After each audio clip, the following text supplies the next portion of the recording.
এই ভালো। এইভাবে ৩৬ বছর, এইভাবে ঠিকানাবিহীন, এইভাবে পরস্পর সুদূর অজ্ঞাতবাস। এই ভালো।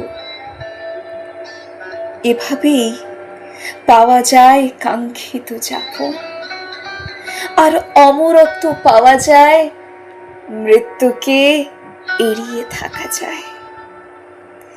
এইভাবে সুদূর অজ্ঞাতবাসে, প্রচণ্ড খরায়, খুব ক্লান্ত হতে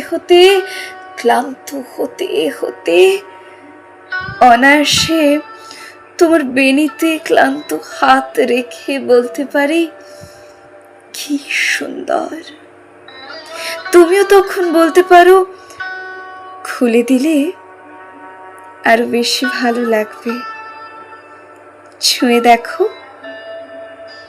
দেখো না। অথবা ক্লান্ত তোমার চিবুক থেকে একটি ছোট্ট রূপালী ঘামের কুচি তুলে নিলে তর্জনী উঠিয়ে তুমি বলতে পারো, হে বালক, দুষ্টুমি করো না।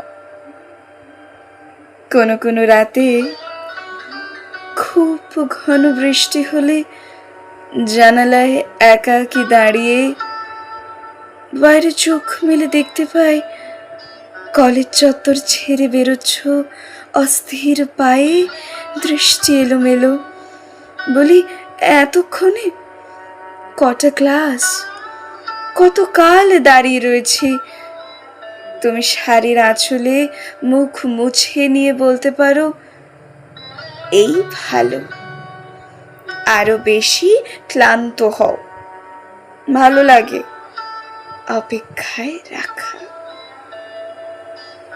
তারপর ফুটপাত, জনারণ্য, ট্রাম, বাস, ট্যাক্সির গর্জন সব মুছে দিয়ে কি নির্জন, কি নির্জন। নিরুদ্দেশ এবং উধাও হতে হতে দেখে যেতে পারি বুকের ওপর ন্যস্ত বই খাতা, বেণীর মোহন জাদু, 18 রঙ্গশ্রী এবং তোমার চোখের পাতা জুড়ে বসন্ত বাগান বাসা, সরোবর চিত্রিত হরিণ। এই ভালো। এইভাবে ৩৬ বছর। বাসা পেলে এতদিন বয়স বেড়ে যেত। মেঘের বরণ চুল বেশ কিছু সাদা হতো। দুজনই অসুস্থ হতে মৃত্যুর কথাও খুব মনে পড়ে যেত। এই ভালো, এও ভালো।